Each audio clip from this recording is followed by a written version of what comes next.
Hello, and welcome back from the coffee break. I am Eric Harper with ABB Corporate Research, and I am privileged to introduce a colleague of mine to speak to you about fleet electrification.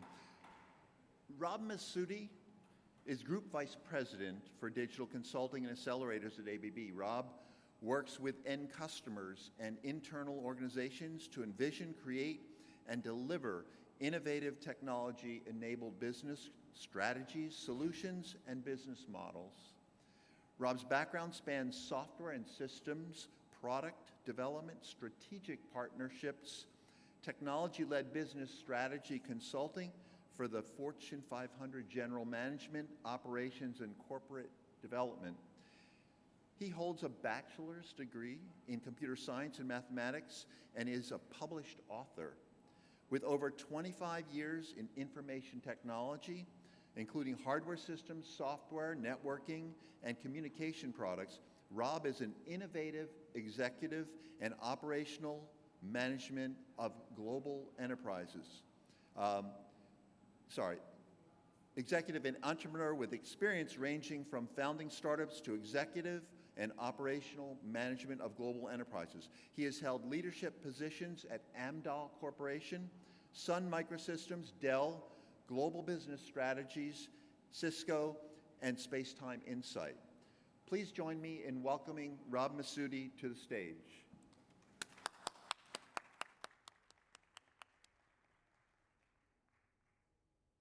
Thank you, Eric.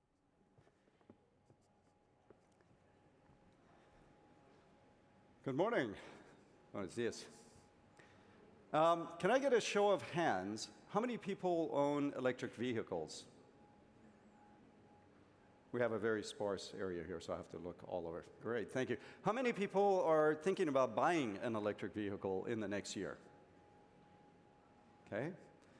How many people think they can't afford the psychiatrist bills around battery anxiety if they bought an electric vehicle? Few, all right. Join the crowd. I actually had an electric vehicle, and it's true, my therapist bills were pretty high, just battery anxiety. So good news for us is that that's going to be solved. That problem, that issue is going to be solved in the next, I would say, year or so. Another good news is that I think the EV charging infrastructure issue will eventually get solved too in the next 2 to 3 years. So, we'll see a dramatic change in the industry over the next 2 or 3 years around adoption of electric vehicles. So that's what we're here to talk about today. We're going to talk about electric vehicles, where it's going, where we see the trends in terms of adoption, and what are some of the challenges that the industry and, of course, the users of electric vehicles and customers of electric vehicles are going to face. Now, most of my conversation is going to be pretty much focused around fleet vehicles. So today, we're going to really go a little bit deeper into fleet and what are some of the bigger challenges. And the reason for that, we'll cover over the next 45 minutes, is that the adoption of electric vehicles will happen much faster in the fleet industry. And that's delivery fleets, public transportation, and even car rentals, than it will happen actually in the consumer market.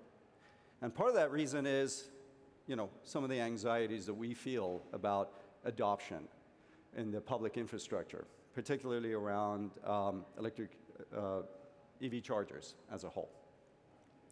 So ABB's been in the electrification business for 130 years, as you know. We used to say we have everything, all the technologies and products that will take you from generation to the toaster. And I'm happy to say today that we can actually take that to the automobile now. So we can extend those capabilities to autos. And we'll cover that in the next 45 minutes. OK, so let's take a quick look. If I can change that slide. There we go. So what's going on? What is going on in the industry? We're basically seeing several significant revolutions, and I'll call them revolutions because these aren't really evolutions, they are revolutions occurring in the industrial world. The first is the energy revolution. And what we're seeing in the energy revolution is the onset of distributed generation, right? So we see really a significant adoption and deployment of solar, battery technology, and wind, and it's actually distributed now. It's no longer central, but we all know that. We've been seeing that coming for the past several years. As a matter of fact, what we're seeing now for the first time over the past year is that the price of generation with solar and battery has reached parity with gas, natural gas. And that's very low. That's on the average of, I would say, a few pennies or cents versus what it used to cost. So that's a huge, huge trend, which is driving a significant revolution in the energy industry. The next one is the transportation revolution. I think we're all familiar with transportation revolution by now. We're seeing the emergence of electric vehicles for the past decade, and increasingly you're beginning to see more. And of course, a company like Tesla has made electric vehicles a phenomenal must-have, right? It's a very cool toy. Actually, it's beyond a toy. It's a very expensive toy. But it's phenomenal, right? And what we're seeing in the transportation revolution is twofold. One is electrification, which is huge, right? Shift from hydrocarbons to the use of electricity and energy. And the second is software, right? What we're seeing is that cars are really transforming. And the big question in front of the transportation industry today is, do we have software with wheels, or do we have wheels with software? So, big conversation. So there's a significant influx of technology now into the vehicles that is transforming that vehicle from wheels to software. And almost actually, if you really think about autonomous, a data center, a mobile data center. So a lot of data. So there's that convergence that's also occurring now. We're seeing technology, software in particular, converge into the transportation and fundamentally shift the entire industry. Creates a lot of opportunity, of course. And of course, we're also seeing the fourth industrial revolution. As a matter of fact, I think we're past Industry 4.0. We're now talking about Industry X.0, which means the next generation. And that's all about automation, and it's about autonomization and modularization. So these shifts, interestingly enough, have something in common.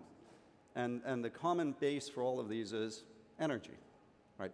Energy is the most core and critical component of all of these revolutions, other than the technology. And of course, with all of this technology coming in, the IoT, the sensors, the cloud, everything else converging on these industries, we're seeing the evolution and emergence of a new business model.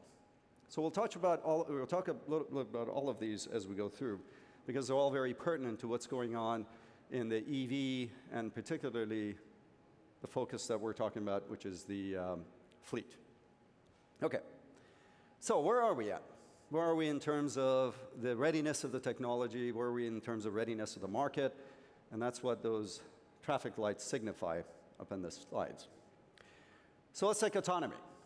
We made significant strides in autonomy.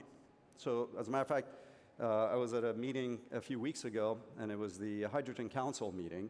And as you imagine, there are a lot of auto OEMs there, so Audi was there, and pretty much all of the Japanese vendors who are moving into hydrogen.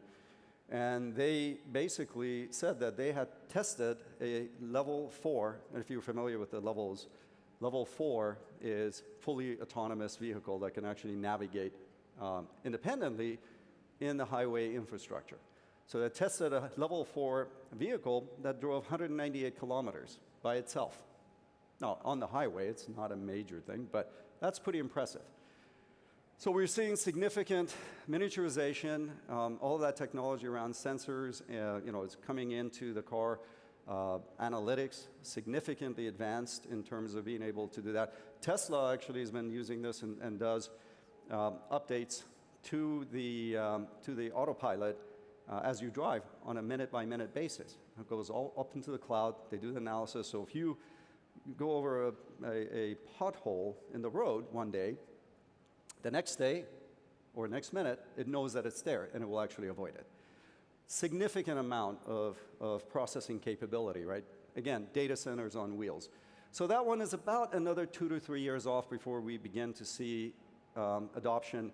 I was talking to a gentleman yesterday. They're basically saying they're already actually using autonomous vans, which are almost carpool vehicles, in Paris. Can you imagine that? Autonomous in Paris. That's amazing. That's awesome. If you've ever driven in Paris, you know what I'm talking about, right? Okay. So that's up and coming. In the next 2 or 3 years, we'll see significant infrastructure develop around that. And already they're talking about autonomous vehicles for delivery. So all the big companies, as you can imagine, Google, Uber, Amazon, a lot of the big companies are shifting significant investment in that area. There's a lot of money being spent on that. So that's coming. Interesting enough, as soon as vehicles go autonomous, their energy consumption goes up by 30%. So if you imagine a regular electric vehicle, autonomous vehicle will use 30% more energy. Hang on to that because I'll come back to that fact. It has a significant implication. Connectivity. Connectivity is getting better. 5G is coming along, and it's getting cheaper, so it's going to be a lot easier to transmit, receive real-time data in large volumes. So connectivity is definitely there. We're getting there. And electrification. Over the next year, we will see significant announcements from all of the auto OEMs. And these are the traditional auto OEMs, the wheels that are trying to put software on top, right? And we're seeing a significant emergence of new electric vehicle manufacturers, like Tesla. As a matter of fact, in the public transportation side, the buses, we've already seen significant deployments all around the world of electric buses. So electrification, it's happening, it's here. Next couple of years, we'll see a significant shift. The OEMs, all the OEMs combined, will be introducing more than 300 electric vehicles in the next 3 years. So that's a significant, this is electric vehicle models that are being introduced over the next 3 years. We'll begin to also see hydrogen vehicles take off probably in the next 3 to 5 years. So again, electric vehicles are happening. So what's really driving it? Several things. First and foremost, policy, regulation, government policy and regulation. That's a main driver. We're beginning to see a lot of the major cities all across Europe, and in some of the major cities even in the US are beginning to consider, and of course China is way ahead of the curve here. They're basically putting in place zero emission zones. That means that if you do not have a zero emission car, you can actually not drive. You cannot drive in that segment of the city. Now, let's think about that for a minute. That's going to drive adoption, right? If you can't drive somewhere, you have to have a zero emission car, electric vehicles. I was talking to a gentleman from Uber in UK, just not too long ago, and he was saying that they have a plan. Uber has a plan to transition its fleet of drivers to electric vehicles by 2025, its entire fleet. And Uber today has 40,000 people in that fleet that they're going to transition to electric vehicles over by 2020. And that's just one city, one small deployment. Sign of things to come. The environment. Of course, there's an increasing concern around environment, CO2 emissions. Goes back to what we were talking about. There's pressure, a lot of pressure to drive CO2, and of course, it's corporate responsibility as well. So a lot of the companies, in order to meet that corporate responsibility around sustainability, are moving to electric fleet vehicles.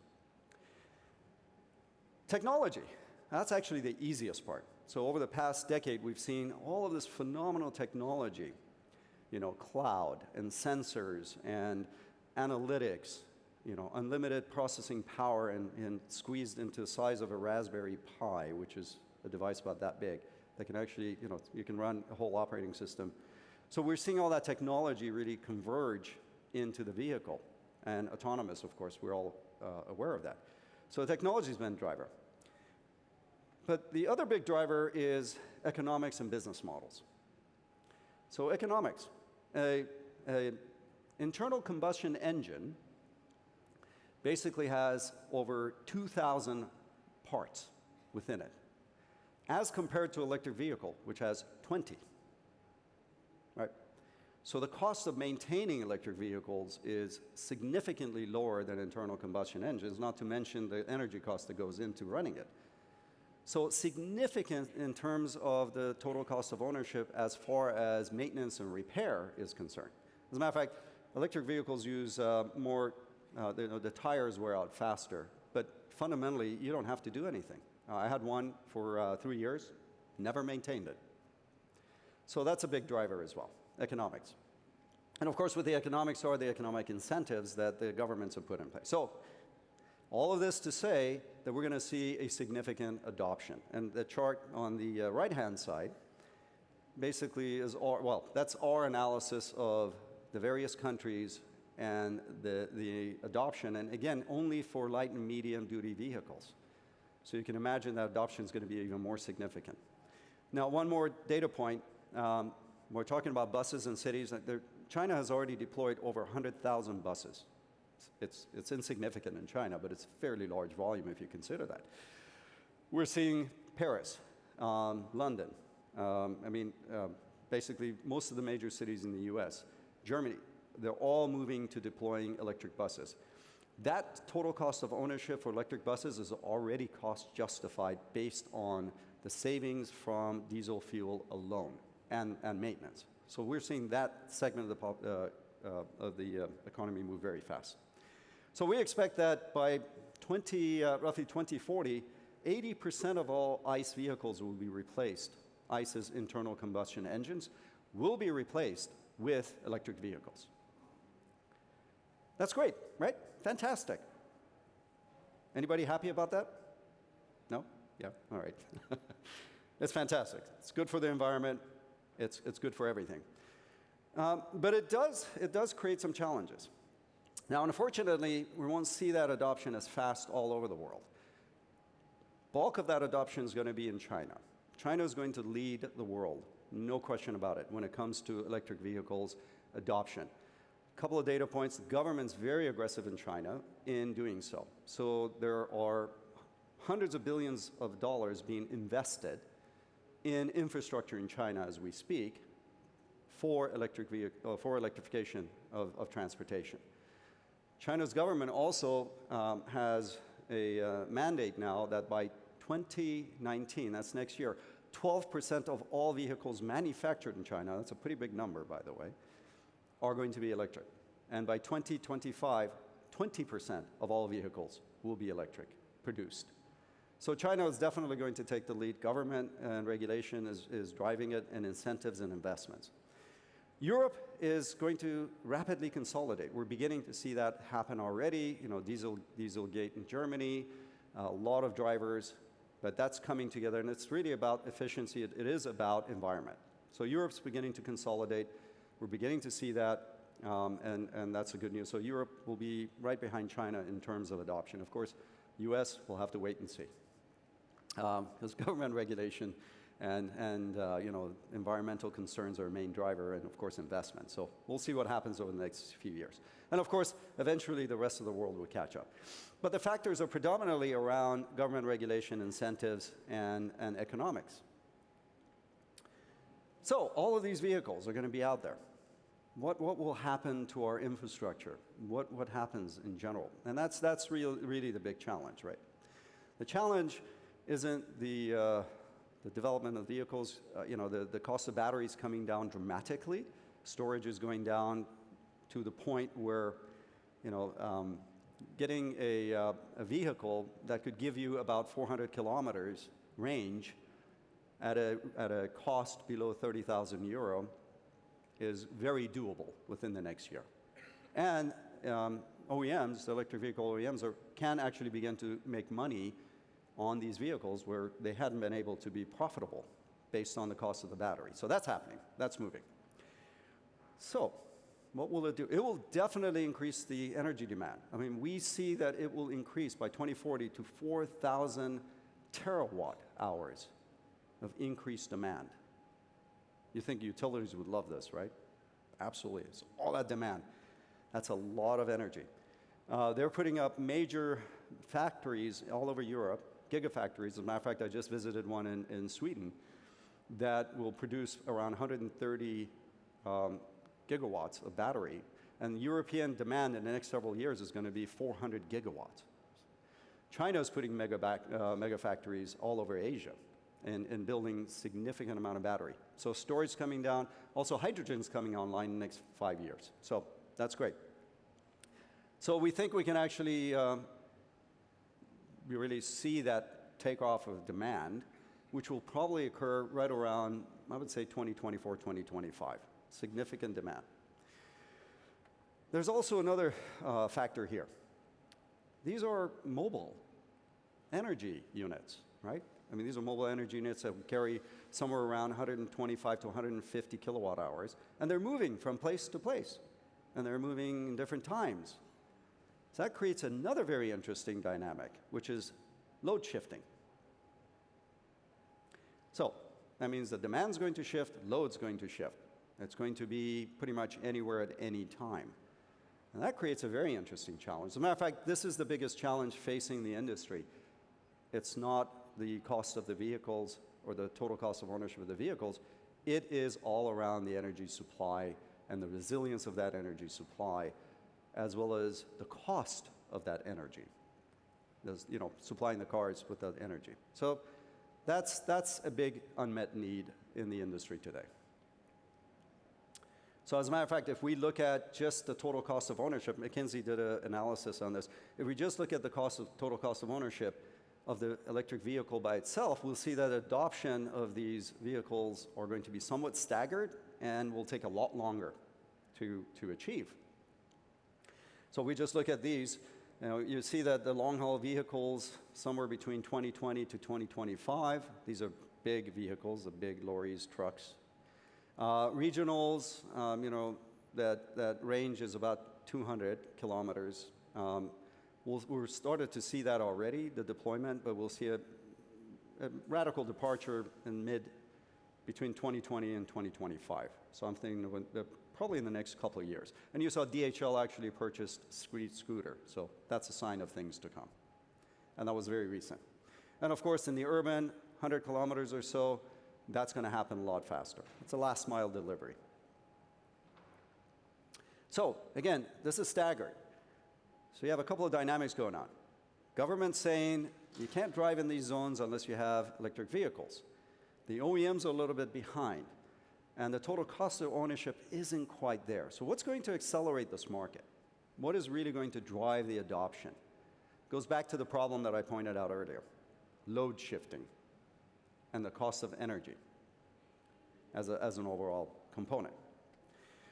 Another interesting trend to note. We are beginning to see that because of what we just talked about, the supply of energy and the issues and challenges around that energy, imagine if you have to actually switch your fleet from hydrocarbons, and this is a value chain that's been in existence for 100 plus years, right? Somebody pulls the petrol out, processes it, gets it to the petrol station, you go in, you put it in your car, you're there, you're good, you move. 5 minutes, right? Not quite the same way with electric vehicles, right? Electric vehicles actually require electricity, has to come from the utility company generally. And what happens when you go to a utility company and you say, guess what? I'm going to put 10 vehicles in this depot here, and that's going to take my energy consumption from a couple of hundred kilowatt hours to over a megawatt hour. I go, brilliant. We'll build you a substation. And then you say, okay, great, fantastic. When will I get it? And they'll say, oh, about 2 years. You say, oh, great. How much will it cost me? About a couple of million. So that's a conversation that's being had right now, right? That is the biggest challenge. So these organizations are saying, let me see. I can't go drive into those zones. I can't deliver my packages. I can't deliver people into those zones unless I have an electric vehicle. Interesting conundrum. I need an electric vehicle to do my business, but I don't have the petrol for it in order to run my business. What do I do? So we're seeing increasingly that these organizations, these fleet owners and depots, are becoming prosumers. In other words, they're moving towards becoming producers of energy and consumers of energy. And for two reasons. One, when that load shifting occurs, that peak electricity price, pretty much all over the world, breaks them. I'll give you an example. So Hertz. Everybody familiar with Hertz, the rental car company? Right, thank you. So Hertz has this program where they bring in these very just excellent, beautiful cars, and they put them in their rental agencies, and you can actually rent them and maybe drive a Lamborghini or a Mercedes. And they said, why not Teslas? So they went and got a bunch of Teslas, and they put them in their rental station.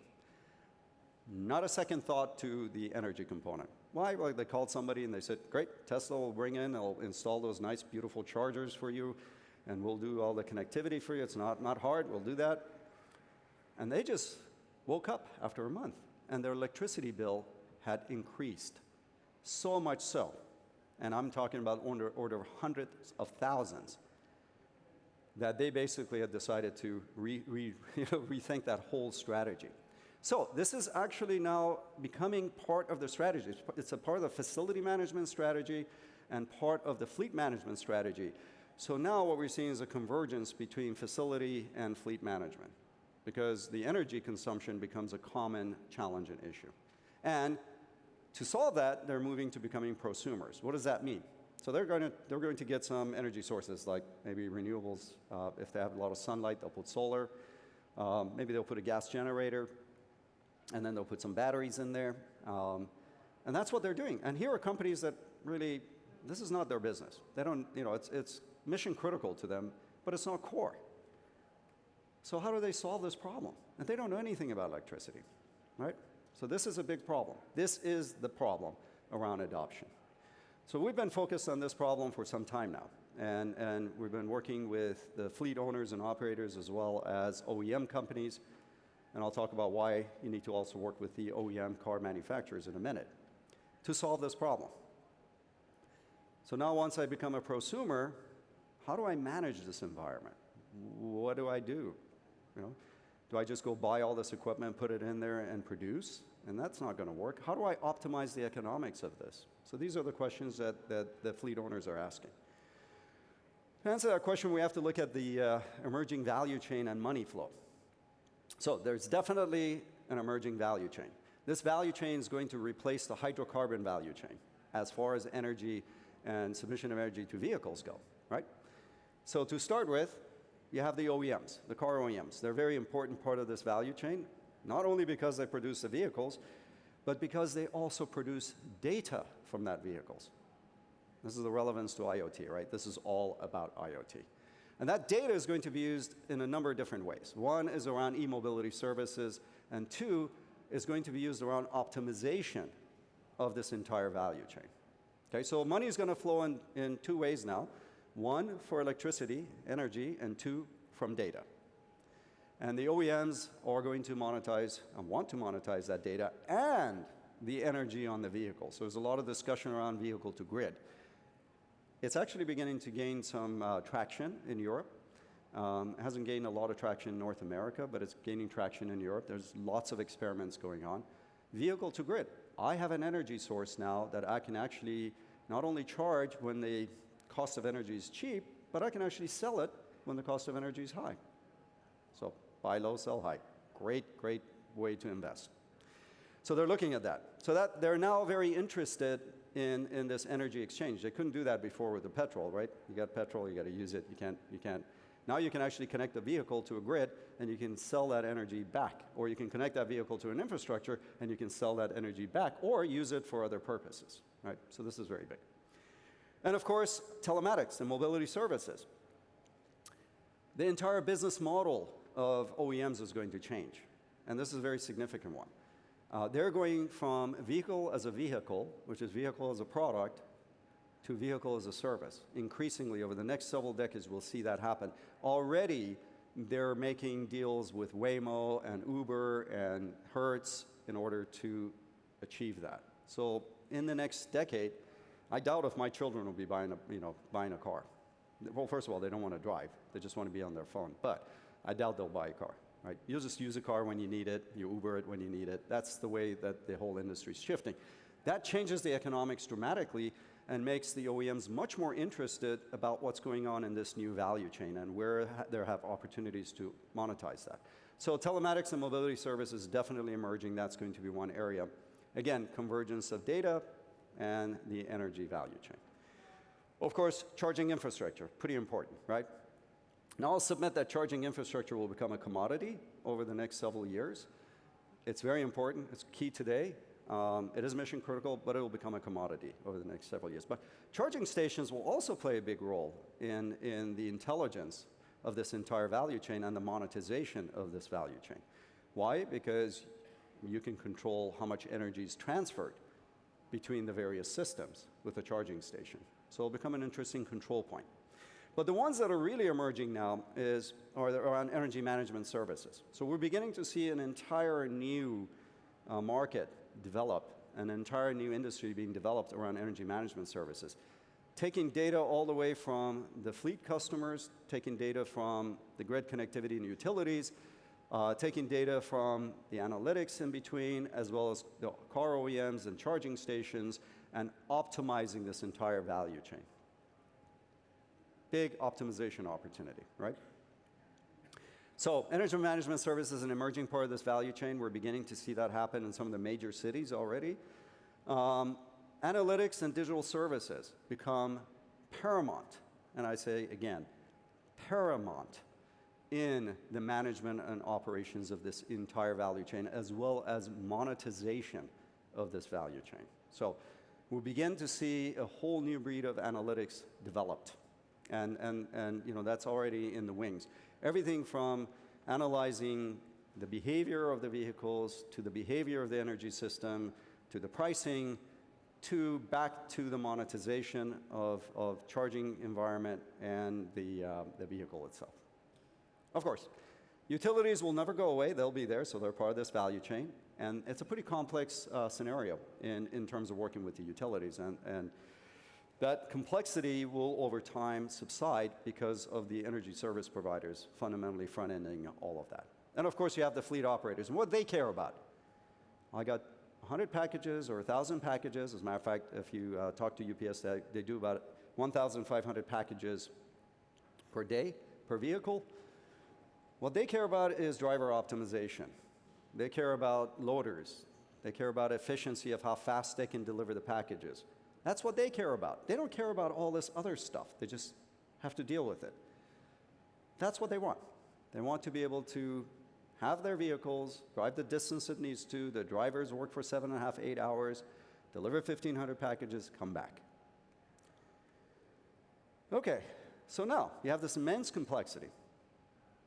On one end, you got the energy sources and supply, where you're optimizing, you're looking at cost in terms of long-term, short-term cost, you're looking at reliability, timing, availability, your health of your assets, et cetera, et cetera. And on the other end of the spectrum, now you have the fleet owners or the operators or the end customers, right? And they're caring about what they care about, time. They care about business criticality. Do I have enough supply? Is it there when I need it?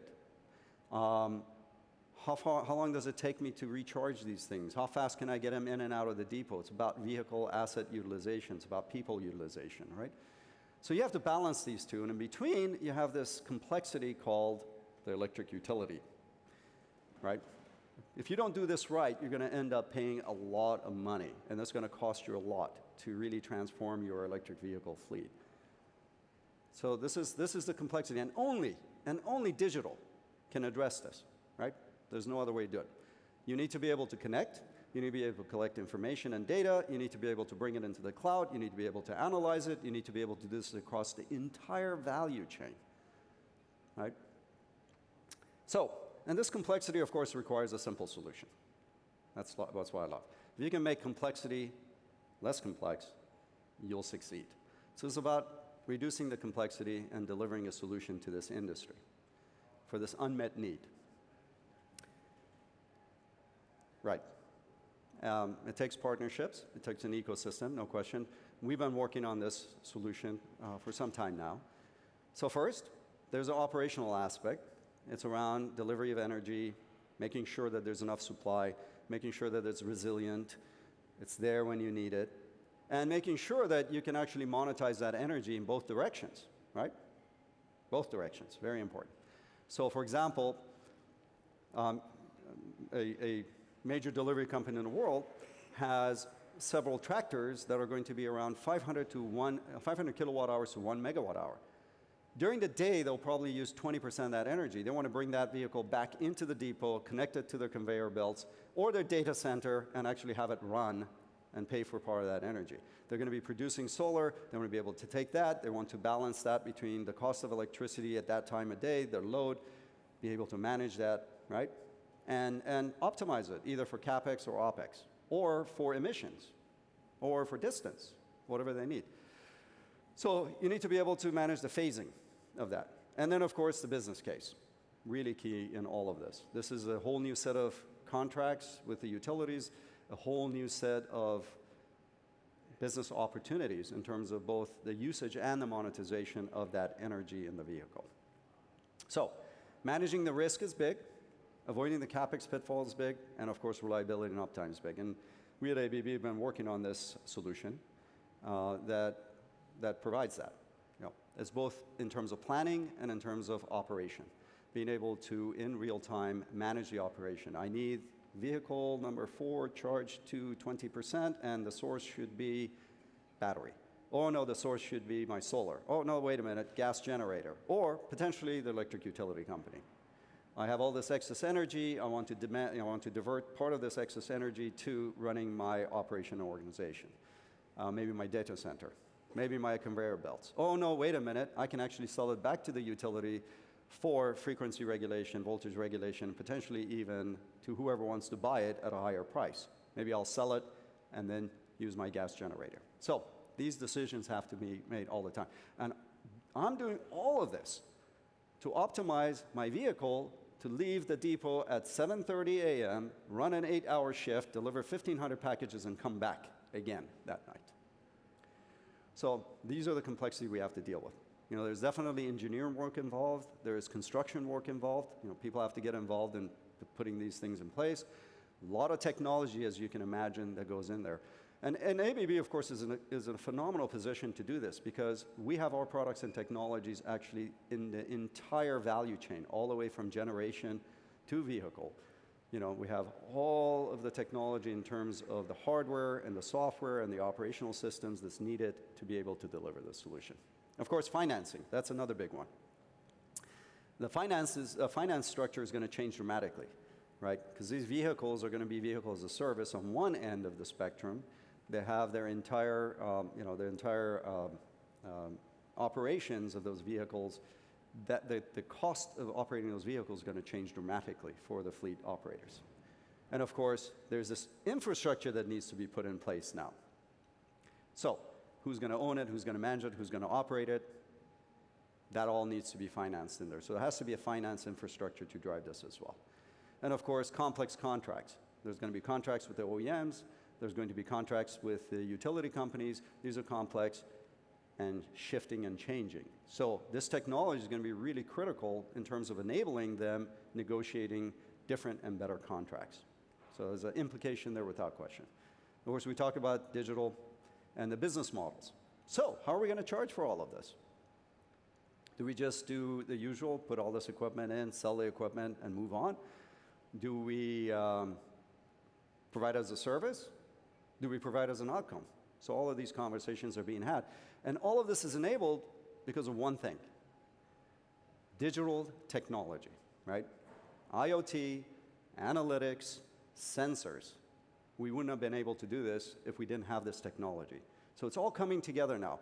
And we're seeing some major pilots around the world where there's experimentation going on with this type of model. So that's pretty much all I have for today. I think we have time. I did speak faster than I was planning on. But if there are any questions, I have time to take some questions, please. Hi. I wonder what standards exist or are being prepared. Sorry. Oh, yeah, thank you. Or we can bring the microphone to you. Thank you for the nice presentation. Thank you. My name is Claudio Suma. I'm wondering if there are already standards being drafted for bidirectional charging. Yes, there are definitely standards, and not only standards, but technologies being developed for it's already actually in the market for bidirectional charging. I own 11 cars, Oh, wonderful. electric cars, Okay. and there are 8 Zoes and 2 i3s and 1 Nissan Leaf, and only Nissan Leaf is capable of bidirectional charging. That's right. CHAdeMO. So currently, CCS is not capable, at least officially, of that. That's right. Well, it's interesting you should say that. This is why the V2G discussion has been pretty critical, and vehicle to infrastructure is now becoming too critical. What happened was, in the early days, and Nissan was, to your point, one of the early adopters of bidirectional charging, and they built it into the chargers in the vehicle. And the idea was that the auto manufacturers were going to actually make money off of the battery that you have by working some deal with the utility companies, right? And that's how they're going to recover their margin that they lose on selling these vehicles. So that actually fell flat on its face, because in many areas, because the utilities, albeit they were interested in the load, they were not interested in the car companies monetizing that. So they formed a couple of coalitions. They started working on it. And over the last year, though, what we're seeing is that that's beginning to shift now. So given the fact that we now have the cost of batteries are down, capacities are higher, there's no range anxiety, and they're trying to figure out ways around privacy. And that was another big issue, right? And there was a feeling that I really don't want to allow my vehicle to be used that way, which I don't think is true. I think it's perceptual. It's a warranty issue. It's a warranty. They offer a warranty for the battery for 8 years, and they don't want to pay for expenses. Exactly. And it's actually, it's nothing more than a perceptual issue, because they can change their warranties, right? I think utilities and OEMs are foes of this V2G, basically, for the time being. Well, the OEMs were all for it, because they saw that as a way to make up the balance of money that they were losing on these vehicles, but the utilities were against it. And so that was the main issue. Yeah. Thank you. You're welcome.